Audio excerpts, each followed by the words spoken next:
Hello Tai cookers, welcome back to my YouTube channel Tai cook stories fan fiction. तो मैं लेकर आ गई हूँ पैशनेट लव। गाइस, इस स्टोरी के 6-7 एपिसोड्स रहते हैं जो मैं सोच रही हूँ कि इस वीक में ख़त्म कर दूँ, पर अगर नहीं हो पाएगा तो अगले वीक में ही जाएगा वो, और अगले वीक में वो एपिसोड सारे ख़त्म हो जाएंगे। तो हम स्टार्ट करेंगे उसके बाद हार्ट ऑन फायर का पार्ट। और जो लोग हार्ट ऑन फायर का वेट कर रहे हैं तो प्लीज़ एक वीक और वेट कर लीजिए, ये चीज़ ख़त्म होने वाली है, फिर उसके बाद हम नेक्स्ट स्टोरी स्टार्ट करेंगे। ओके, तो स्टोरी बिना देरी किए स्टार्ट करते हैं। सियोल सो चुका था और ताए फ्लैट की बैल्कनी में खड़े होकर अपने फार्म हाउस की तरफ देख रही थी। जंगकुक ने ताए और सियोल को अलग रूम दिया था क्योंकि जंगकुक को पता था कि ताए अपनी याददाश्त खो चुकी है और अगर वह उसके साथ ज़्यादा ही इंटीमेट होने की या ज़्यादा ही क्लोज आने की कोशिश करेगा तो ना जाने ताए कैसे रिएक्ट करेगी। और उसको इतना भी कंफर्म नहीं था कि ताए की एक्चुअल कंडीशन कैसी है, तो इस वजह से भी वह उससे थोड़ी दूरी बना के रख रहा था, पर इतनी भी ज़्यादा नहीं कि ताए उसे बिल्कुल भूल ही जाए। ताए ने जंगकुक को सब कुछ बता दिया था कि आज के दिन एक्चुअल में उसके साथ क्या हुआ था। ताए बैल्कनी से बाहर देखते हुए यही सोच रही थी कि ना जाने क्यों जंगकुक उसे अपना सा फील हुआ और उसके साथ उसे बहुत ज़्यादा सिक्योर भी फील हो रहा था, जो कि कभी भी उसने ली के साथ फील नहीं किया था। ताए को समझ नहीं आ रहा था कि उसके दिल में ये कौन सी फीलिंग चल रही है जो कभी भी उसके हस्बैंड के लिए उसको फील नहीं हुई, पर एक अजनबी इंसान के साथ उसे इतनी अटैचमेंट क्यों फील हो रही है। ताए इस फीलिंग को झटकते हुए कहती है, नहीं नहीं, मैं ये क्या सोच रही हूँ, मैं ऐसा कैसे सोच सकती हूँ, मेरा एक बच्चा है, मेरी अपनी फैमिली है, नहीं नहीं, बिल्कुल नहीं। वैसे भी मैं कितना ही दिन यहाँ पर रह सकती हूँ, मुझे जल्द से जल्द यहाँ से चले जाना चाहिए। मुझे नहीं अच्छा लग रहा कि मैं ऐसे इन पर बर्डन बन रही हूँ। वहीं जंगकुक को भी बिल्कुल भी नींद नहीं आ रही थी। वह ताए और सियोल के रूम के बाहर चला जाता है। वह रूम का दरवाज़ा खुला देखता है और बाहर से ही दरवाज़ा नॉक करता है, पर अंदर से कोई आवाज़ ना आने पर वह सीधा अंदर आ जाता है और देखता है कि सियोल बेड पर सोया हुआ है। वह इधर उधर देखता है कि ताए कहाँ पर है, पर ताए उसे कहीं नज़र नहीं आती। वह बैल्कनी में ताए को देखने जाता है तो ताए बाहर खड़े होकर कहीं खोई हुई थी। ताए अपनी ही दुनिया में कुछ सोच रही थी। वहीं जंगकुक ताए को बड़े ही ध्यान से देखने लगता है। जंगकुक ताए के पास जाता है और उसे बैक हग कर लेता है, जिससे ताए थोड़ा सा हिचकिचाती है और पीछे देखती है। जैसे ही वह जंगकुक को अपने पास महसूस करती है तो ना जाने क्यों उसके दिल की धड़कन भी थोड़ा सा तेज हो जाती है और जो कन्फ्यूज़न उसके दिल में चल रही थी वह भी थोड़ा सा शांत हो जाती है। जंगकुक ताए को इतना करीब महसूस करते हुए खुद को कंट्रोल नहीं कर पाता और ताए के नेक पर किस करने लगता है और अपने लिप्स उसके नेक पर रब करने लगता है। जंगकुक, ये तुम क्या कर रहे हो? Baby, I can't control. तुम्हें पता नहीं है कि इन 4 सालों में मैंने तुम्हें कितना मिस किया। जंगकुक देखो, मैं समझती हूँ, पर मैं वो नहीं हूँ जो तुम मुझे समझ रहे हो। ताए जंगकुक से दूर होने की कोशिश करने लगती है, पर जंगकुक अपनी बाहों में ताए को और कसकर पकड़ लेता है। नहीं, मैं कभी भी इस एहसास को नहीं भूल सकता। तुम बस मेरी हो, मेरी ताए, कोई भी नहीं। जंगकुक प्लीज़ मेरी बात समझने की कोशिश करो। नहीं ताए, मुझे पता है तुम बस मेरी हो, मेरी, और मैं तुम्हें ये एहसास दिला कर रहूँगा। जंगकुक ताए को अपनी तरफ मोड़ता है और ज़बरदस्ती उसके लिप्स पर किस करने लगता है। ताए जंगकुक को खुद से दूर करने के लिए अपने हाथों से उसके चेस्ट पर मारने और पुश करने लगती है, पर जंगकुक उतना ही कसकर ताए को खुद के करीब खींच लेता है और उससे पैशनेटली किस करने लगता है। ताए जंगकुक के साथ अपनी स्ट्रगल कर रही थी, वहीं जंगकुक उतनी ही पैशन से ताए को किस कर रहा था। कसूर नजर का है, जिस बात का तुझको डर है वो करके दिखा दूं। थोड़ी ही देर में ताए अपने हाथ पैर बिल्कुल ढीले छोड़ देती है। उसके दिल में भी एक अजीब सी सेंसेशन होने लगती है। जंगकुक ताए से अलग होता है और कहता है, तुम मुझे खुद से दूर होने के लिए कैसे कह सकती हो ताए? तुम सच में मुझे भूल गई? क्या तुम इस टच को भूल गई? मैं तुम्हें एहसास दिला कर रहूँगा कि तुम्हारी बॉडी बस मेरी है और मेरे ही एहसास को अच्छे से जानती है। ये कहकर जंगकुक ताई को फिर से किस करने लगता है। जंगकुक अब बिल्कुल भी कंट्रोल नहीं करना चाहता था। वह ताई को अपने में समाना चाहता था और फिर से वही एहसास दिलाना चाहता था जो ताई बिल्कुल भूल चुकी थी। जंगकुक ताई को पैशनेटली किस करते हुए वहीं बैल्कनी के साइड सोफे पर लेटा देता है और ताई की ड्रेस रिमूव करने लगता है और उसके नेक और बॉडी पर किस करने लगता है। नैनों की तो बात नैना जाने है, सपनों के रास्तों रहना। लगता है कि उसके अकड़ू अंकल सामने बैल्कनी के पास खड़े हुए हैं और उसकी मम्मा को फिर से देख रहे हैं। सियोल बेड से उठता है और अपनी आंखें रब करते हुए जंगकुक के पास जाता है और अपनी नींद वाली वॉइस से कहता है, अकड़ू अंकल, अकड़ू अंकल।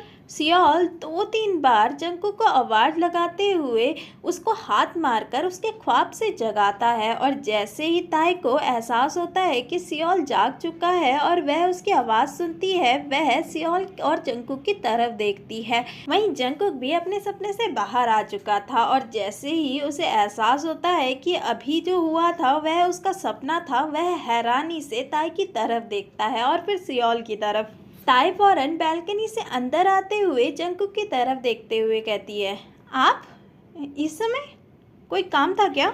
जंगकुक तो अपने सपने की वजह से बहुत ज़्यादा एम्बैरेस हो जाता है और वह थोड़ा हकलाते हुए कहता है, काम नहीं, नहीं तो कोई काम नहीं था, मैं तो बस देखने आया था कि आप लोग ठीक हो ना। कुछ चाहिए तो नहीं था ना? नहीं नहीं, कुछ नहीं चाहिए था। ताई ने इतना कहा ही था तभी सियोल बीच में बोलते हुए कहता है, हाँ मुझे चाहिए था ना, पानी पीना है मुझे। ओके लाता हूँ।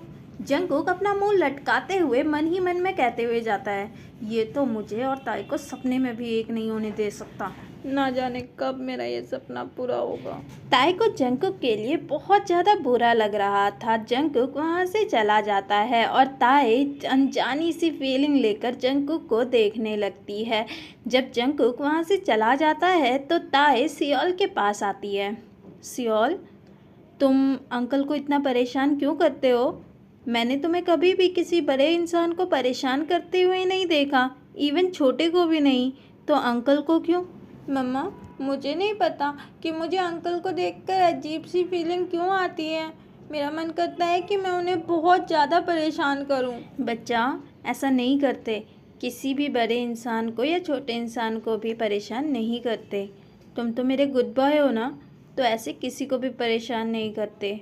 ओके, देखो अंकल हमारे लिए कितना कुछ कर रहे हैं, इवन वो हमें जानते भी नहीं फिर भी हमारे लिए कर रहे हैं। हमें उन्होंने इस घर पर रहने दिया और खाना दिया, तुम्हें भी तो दिया ना खाना, तो तुम ऐसे परेशान मत किया करो उन्हें। सियोल अपना मासूम से चेहरे को थोड़ा सा फुलाकर कहता है, ओके मम्मा, मैं कोशिश करूँगा। ताई बड़े ही प्यार से सियोल के बालों पर हाथ फेरती है। तभी वहाँ पर जंगकुक पानी लेकर आ जाता है। लो पानी पियो। सियोल बिना कुछ कहे जंगकुक के हाथ से पानी ले लेता है और पीकर चुपचाप बेड पर लेट जाता है और वहीं से लेटे लेटे ताई और जंगकुक को देखने लगता है। जंगकुक को ये देखकर थोड़ा सा अजीब लगता है। वह सियोल के पास जाता है। क्या हो गया? सियोल अपना मुँह सुजा कर कहता है, कुछ नहीं, और दूसरी तरफ मुड़कर कहता है, मुझे नींद आ रही है, मैं सो रहा हूँ। आप? सियोल ने इतना कहा ही था तभी उसे याद आता है और वह अपनी आवाज़ को अपने अंदर ही दबा लेता है और अपना मुंह फेर कर वहाँ पर आंखें ज़बरदस्ती अपनी बंद कर लेता है और सोने का नाटक करने लगता है। जंगकुक को ये देखकर अजीब लग रहा था कि अभी इस छुटके ने कुछ बोला नहीं। जंगकुक सियोल की तरफ देखता है और फिर ताई की। क्या हो गया इसे? जंगकुक के दिल में भी अजीब सी बेचैनी हो रही थी कि अभी ये कुछ क्यों नहीं बोल रहा है। वैसे भी 10 ताने वह अभी तक जंगकुक को दे चुका होता कुछ न कुछ बहाने से। अनजाने में जंगकुक और सियोल के बीच में भी एक अजीब सा कनेक्शन हो चुका था जो उन दोनों को ही नहीं पता था कि वह कनेक्शन क्या है। ताई सियोल के पास आती है और उसके बगल में बैठते हुए कहती है, कुछ नहीं, आप चिंता मत कीजिए, इसे बस नींद आ रही होगी, तभी ये कुछ नहीं बोल रहा। ताई सियोल के सर पर अपना हाथ फेरने लगती है। वहीं जंगकुक सियोल और ताई को देखने लगता है। जंगकुक को थोड़ी सी अजीब सी फीलिंग आ रही थी। वह ताई की तरफ देखते हुए कहता है, कुछ हुआ है क्या? क्या सोच रही हो? उस बात को लेकर बैठी हो क्या? चिंता मत करो, सब कुछ ठीक हो जाएगा।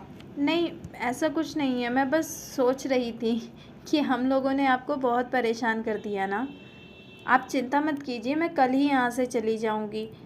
ताई के दूर जाने की बात सुनते ही जंकुक की बॉडी में 1000 वॉट का करंट दौड़ने लगता है। क्या? क्यों क्यों? नहीं नहीं नहीं, मैं परेशान नहीं हुआ हूँ। तुम जितना दिल चाहे यहाँ पर रह सकती हो, मैं बिल्कुल परेशान नहीं होऊंगा। तुम जाओगे कहाँ? देखो, तुम फार्म हाउस जा नहीं सकती, तुमने खुद बताया था। पर और बॉडीगार्ड का भी नहीं पता कुछ कि वो कहाँ गया है, तो तुम कहाँ जाओगी? नहीं नहीं, उससे अच्छा मेरे साथ ही रहो, मैं सब कुछ हैंडल कर लूँगा। ताए जंकुक के चेहरे पर और उसकी आवाज़ पर घबराहट महसूस करते हुए हल्के से स्माइल करती है। मुझे लगता है आप सच में बहुत एक अच्छे इंसान हैं, तभी तो सियोल ने आपको कितना कुछ कह दिया और आपने उसकी बातों का बिल्कुल पूरा नहीं माना। पर मुझे नहीं पता कि सियोल आपके साथ ऐसा बिहेव क्यों कर रहा है। पर सच में वो बिल्कुल भी ऐसा नहीं है। कोई बात नहीं, वो बच्चा है ना। तुम ही तो कह रही थी कि बच्चों की बातों को बुरा नहीं मानते। छोड़ो, देखो, तुम जब तक चाहो यहाँ पर रह सकती हो और बॉडीगार्ड भी अभी तक नहीं आया है। क्या पता वो तुम्हें ढूंढते हुए यहाँ पर आए और तुम मुझसे ना मिलो, तो उससे अच्छा तुम मेरे साथ रहो। और हम ज़्यादा देर तक भी यहाँ पर नहीं रह सकते। तुमने बताया था ना कि तुम्हारे हस्बैंड के पीछे कोई पड़ा हुआ है। क्या पता वो दोबारा यहाँ पर ढूंढने आए, फिर अगर तुम उनके हाथ लग गई तो, अगर सियोल उनके पास चला गया तो। जंकुक को ये बिल्कुल अच्छा मौका लग रहा था कि वह अब बात कर ले कि ताए उसके साथ उसके घर चले, तो वह ताए को और ज़्यादा डराते हुए कहता है, अगर कुछ हो गया तो क्या करोगी? मैं भी तो यहाँ पर ज़्यादा टाइम नहीं रह सकता, मेरी अपनी फैमिली है, तो मुझे भी अपनी फैमिली के पास जाना होगा। तो तुम ऐसा करो, मेरे साथ मेरी फैमिली के पास चलो, तुम वहाँ पर सेफ रहोगी। क्या? मैं आपके साथ आपके घर? देखो, अगर तुम अकेले यहाँ पर रहोगी और अगर वो तुम्हें ढूंढते ढूंढते आ गए यहाँ पर और तुम उनके हाथ लग गई तो क्या करोगी? और सियोल तो अभी बच्चा है, उसका क्या होगा? ताई को कुछ समझ नहीं आ रहा था, तो वह जंकुक से कहती है, पर वो बॉडीगार्ड, तुम उसकी बिल्कुल चिंता मत करो, मैं सब कुछ हैंडल कर लूँगा। मैं नीचे रिसेप्शन एरिया में बता दूंगा कि अगर तुम्हें कोई ढूंढते ढूंढते आए तो वह मुझसे कांटेक्ट करे और मैं पूरी इंक्वायरी कर कर तुम्हें इन्फॉर्म कर दूंगा कि वह आदमी वही है कि नहीं। ओके? वैसे भी तुमने मुझे नाम तो बता ही दिया है, मैं नीचे रिसेप्शन एरिया में नाम भी बता दूंगा और इसके साथ साथ मैं बाकी इंक्वायरी भी करवा दूंगा, तुम्हारे हस्बैंड की भी और उस आदमी की भी जिसने उन्हें पकड़ा है। ताई को आइडिया बुरा नहीं लगता। वैसे भी ताई को जंकुक के साथ हमेशा सेफ ही फील हुआ, चाहे जब भी वह मिले हों, चाहे जंकुक ने हक से उसे किस भी क्यों ना किया हो, उस पर हक भी क्यों ना जताया हो, पर उसका दिल कहीं ना कहीं जानता था कि यह आदमी बहुत ज़्यादा सेफ है और इसी के साथ वह सेफ रहेगी। पर फिर भी वह अभी भी हिचकिचा रही थी। जंकुक ताई को बहुत अच्छे से जानता था। वह ताई के चेहरे की तरफ देखते हुए उसे और ज़्यादा डराते हुए कहता है, देखो, तुम चिंता मत करो, मैं सब कुछ हैंडल कर लूँगा, मैं हूँ ना। और अगर तुम ये टेंशन ले रही हो कि मेरे घर पर कौन कौन है, तो मेरे घर वाले बहुत ज़्यादा अच्छे हैं। मेरे घर पर सियोल के जैसे 2 और शैतान हैं जो बहुत ज़्यादा क्यूट हैं और तुमसे बहुत प्यार करेंगे। और मेरी मम्मी और भाभी बहुत ज़्यादा अच्छी हैं। और मेरे घर पर मेरे डैड है, मेरा भाई है और मेरा छोटा भाई है जो तुम्हें बहुत ज़्यादा पसंद करेंगे। तुम बिल्कुल चिंता मत करो। और फिर भी अगर तुम अपने उस फेक हस्बैंड के पीछे अपने सियोल बच्चे को मरवाना चाहती हो तो तुम्हारी मर्जी। ये सुनते ही ताए थोड़ा और डर जाती है। वह जंकुक को फौरन हाँ कह देती है, जिससे जंकुक के फेस पर एक बड़ी सी स्माइल आ जाती है।